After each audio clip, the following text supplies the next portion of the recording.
رمضان المبارک ایک موقع ہے، ایک فرصت ہے انسان مومن کے لیے کہ اپنی روزمرہ زندگی کی رفتار کو چند دنوں کے لیے روک لیں یا کم کر دیں۔ یہ جو معمول کی ہماری زندگی ہے جو بڑی تیزی سے رواں دواں ہے مادی ترقی کی طرف، حصول دولت کی طرف، حصول لذات کی طرف، چند دنوں کے لیے کم از کم 29 یا 30 دنوں کے لیے روک لیں۔ اس رفتار میں تھوڑی سی جو ہے روک پیدا کریں اس میں،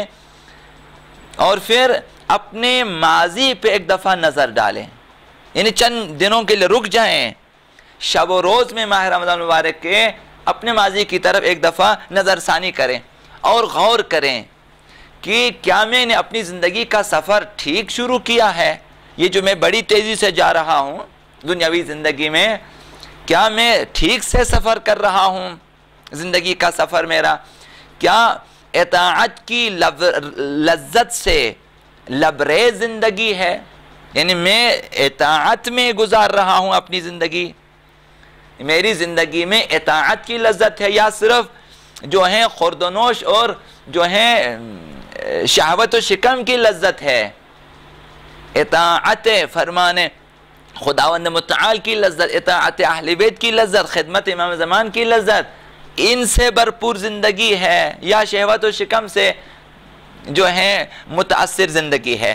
تو چند لمحے کے لیے بیٹھ کر انسان سوچے، کیا میری زندگی روحانیت اور ایمان سے مالا مال دلچسپ شیرین زندگی ہے یا ایسا نہیں ہے؟ یہ ایک فرصت ہے رمضان مبارک کہ انسان اپنے بارے میں اور اپنی زندگی کے بارے میں، اپنے سیر و سلوک کے بارے میں سوچیں۔ یہ ایک فرصت ہے۔ رمضان مبارک کا مہینہ جو ہے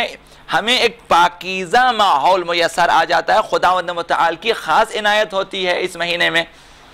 کہ جس میں ہم سانس لے رہے ہوتے ہیں، ایک مقدس مہینہ اور پاکیزہ ماحول میں جو مادی معنوی زندگی کے لیے بہت مثبت اثرات اور برکات فراہم کرتا ہے۔ ایک ایسا مہینہ ہے ماہ رمضان مبارک، لہذا استقبال کریں ماہ رمضان مبارک کا۔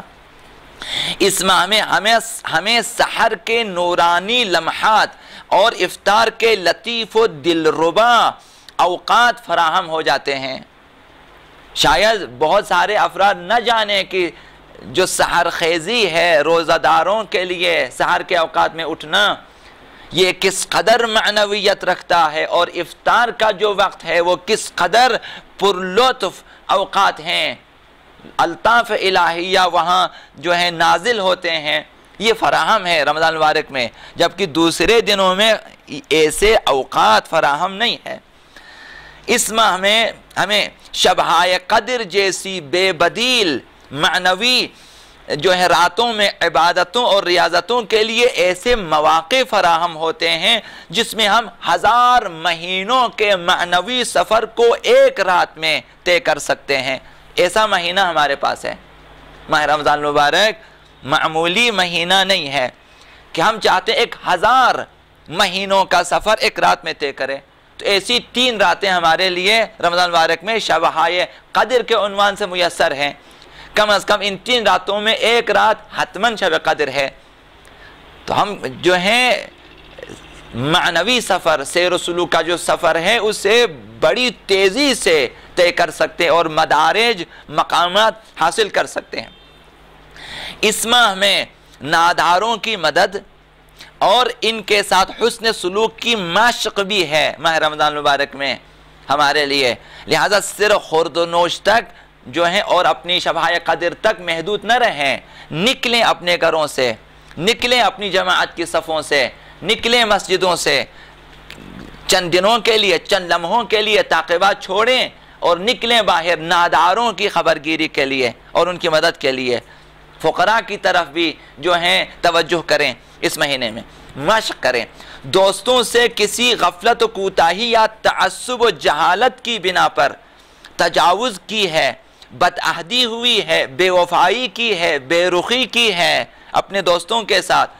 یا نظر اندازی سے آپ ان کے سامنے آئے ہیں اور نظر انداز کیے ہیں دوستوں کو، لہذا اس ماہ میں عفو و بخشش و درگزر کا بھی مشق کرنا ہے۔ یا آپ نے ان کے ساتھ تجاوز کیا ہے بے رخی، یا آپ کے سامنے کسی نے بے رخی دکھائی ہے، بے توجہی کی ہے، غفلت کی ہے آپ کے ساتھ، تو آپ جو ہیں انہیں درگزر کریں۔ اگر دوسرے دوستوں کے حق میں کوتاہی یا غفلت کی ہے، یا نظر انداز کیا، یا تجاوز کیا ان کے حقوق ساتھ، تو ان سے طلب بخشش کریں۔ یہ مہینہ ایک ایسا مہینہ ہے، روزہ داری بین معنی ہے، نہ ان کی صرف جو ہے بھوک ہڑتال کرنا کہ صبح سے شام تک کچھ نہ کھانا، پھر روزہ نہیں ہے۔ لہٰذا یہ مشق کا مہینہ ہے، تمرین کا مہینہ ہے کہ ہم ایک طرف صرف تعقیبات میں نہ رہیں بلکہ باہر بھی نکلیں، دوستوں کی خبر لیں، کیونکہ جو ہے آپ نے اس مہینے میں رک کر اپنے ماضی کی طرف دیکھنا ہے، کتنی کوتاہیاں ہوئی ہیں مجھ سے اور کس کس نے میرے بارے میں کوتاہی کی ہے، جن کے بارے میں آپ نے کوتاہی کی ہے، یا جن کی عزت کے بارے میں، یا جن کی حیثیت کے بارے میں، یا حقوق کے بارے میں آپ نے کوتاہی کی ہے۔ ابھی یہ مہینہ ہے کہ آپ نے جانا ہے ان کے پاس اور طلب بخشش کرنی ہے، اور جنہوں نے آپ کے ساتھ ناانصافی کی ہے آپ نے انہیں درگزر کرنا ہے راہ خدا میں، خوشنودی پروردگار کے لیے اور خوشنودی امام زمان علیہ السلام کے لیے ضروری ہے یہ۔ تو یہ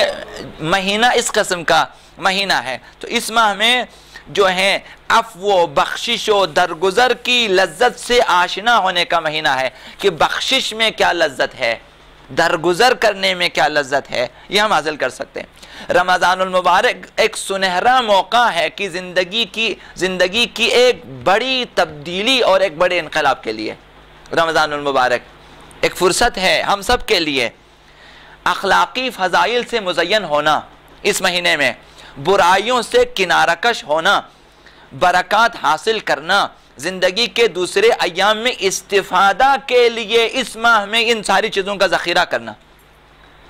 باقی 11 مہینوں میں استفادہ کرنے کے لیے اخلاقی فضائل بھی جمع کریں، اس مہینے میں مشق کریں، عفو درگزر کا مشق کریں، بھوک اور پیاس کی برداشت کا، غریبوں کی مدد کا مشق کریں، تاکہ یہ جو مشقی مواد ہیں جسے ہم ذخیرہ کرتے ہیں اپنے لیے، دوسرے مہینوں میں استفادہ کریں ان سے،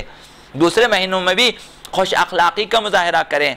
دوسروں کی دستگیری کا مظاہرہ کریں، عفو درگزر کا مظاہرہ کریں۔ تو یہ مہینہ ایسا مہینہ ہے، اللہ کی رحمتوں اور بخششوں کا دسترخوان بچھا ہوا ہے اور دعوت عام ہے اس مہینے میں۔ دوسرے مہینوں میں ایسا دسترخوان نہیں بچھا ہوا ہے۔ کیا معلوم کہ ہمیں دوبارہ ماہ رمضان المبارک آئندہ سالوں میں نصیب ہو یا نہ ہو۔ زندگی اس وقت جو ہے ایسی ہو چکی ہے کہ اصلاً اس پہ کوئی اعتبار نہیں ہے، اصلاً کوئی بھروسہ نہیں ہے اس زندگی پہ، لہٰذا ہر رمضان المبارک کو آخری رمضان تصور کریں، ہر شب قدر کو آخری شب قدر تصور کریں، لہٰذا جتنا ممکن ہو اسی رمضان میں اپنے لیے ذخیرہ زاد آخرت مہیا کر لیں، اسی مہینے میں کوشش کریں۔ ممکن ہے کہ اسی مہینے میں جو ہے آقا امام اعظم علیہ السلام کے ظہور کے لیے زمینہ فراہم ہو جائے، ممکن ہے اسی رمضان المبارک میں جو نشانیاں اہل بیت نے بیان کی ہے ظاہر ہو جائیں، تو اس وقت ہمارے لیے پھر آخری رمضان ہے، زمینہ سازی کے حوالے سے، تہذیب نفس کے حوالے سے۔ اس کے بعد اگر ظہور ہو جائے تو اس کے بعد پھر ہم یہ ساری چیزیں نہیں کر سکیں گے۔